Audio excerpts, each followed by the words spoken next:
এর মধ্যেও ছিল হচ্ছে একটা ছোট্ট কিউট বক্স, কিন্তু বক্সের একদিকে আটকানোর জায়গাটা ভাঙা ছিল। তো কি আর করা যাবে, বক্সটা ভাঙা হলেও কিন্তু বক্সের ভিতরের যে জুয়েলারিটা ভীষণ আমার পছন্দ ছিল। তো এর মধ্যে একটা নথ ছিল, অনেক দিন ধরেই আমি ভাবছিলাম এরকম একটা নথ নেব, কারণ আমার আগের যে নথগুলো ছিল সেইগুলো এতবার ইউজ করেছি, এতবার মানে জল লেগেছে, অনেক কিছুতে রঙগুলো খারাপ হয়ে গেছে, মানে অনেক বছর পরেই বলতে পারো, অনেকবার ইউজ করেছি। তো ওই জন্য ভাবলাম একটা নথ নিয়ে নিই। আর এই নথটা দেখো কতটা বড় ছিল, আর খুব ভালো লাগছিল এই নথটা।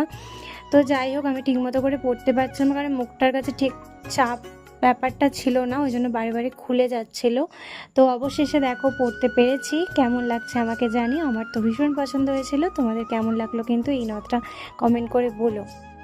জানি জানি আমার মুখের তুলনায় অনেকটাই বড় হয়ে গিয়েছিল নথটা, কিন্তু কি করব বলো, আমার এই ধরনের বড় নথ পরতে ভীষণ ভালো